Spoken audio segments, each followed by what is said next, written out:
रमेश मधुबनिया। अभी आप सुन रहे हैं जय माँ काली रिकॉर्डिंग स्टूडियो फुलपरास चौक से।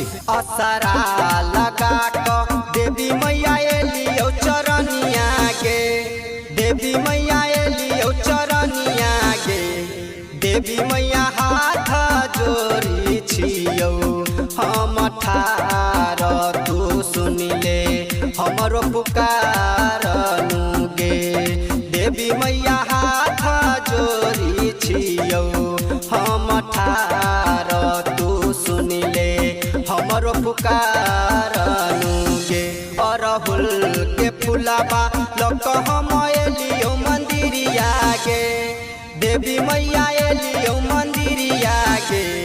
देवी मैया विनती करै छी बार बार, तू सुनिले हमरो पुकार गे।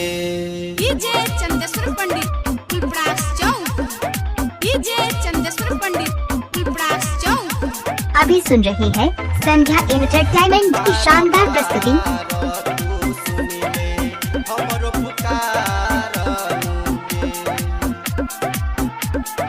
Presented by Sandhya Entertainment। कोरिया के काया देलही माँ अन्हरा के नैना गे, देवी मैया अन्हरा के नैना गे। देवी मैया करै छै तू सबके बेरा पार, तू सुनिले हमरो पुकार गे। देवी मैया करै छै तू सबके बेरा पार, तू सुनिले हमरो पुकार गे।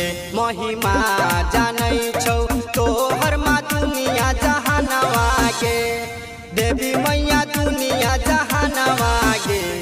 देवी मैया करै छै तू सबके बेरा पार, तू सुनिले हमरो पुकार गे। डीजे चंदेश्वर पंडित फुलपरास चौक, डीजे चंदेश्वर पंडित फुलपरास चौक। अभी सुन रही है संध्या एंटरटेनमेंट की शानदार प्रस्तुति। हमरो पुकार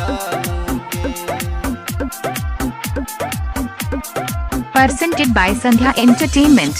असरा लगा को देवी मैया एलियो चरनिया गे, देवी मैया एलियो चरनिया गे।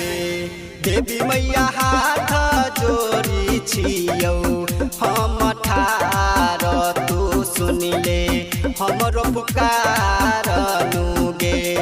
देवी मैया हाथ जोड़ी छियो हम ठार, तू सुनिले हमरो पुकार गे।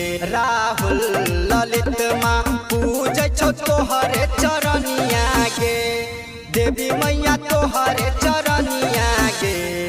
देवी मैया रमेश मधुबनिया के पुकार, तू सुनिले एलियो दुआर गे। यदि आप चाहते हैं संध्या एंटरटेनमेंट के सभी ऑडियो वीडियो देखें तो चैनल को सब्सक्राइब जरूर करें और बेल आइकन को दबाना ना भूलें।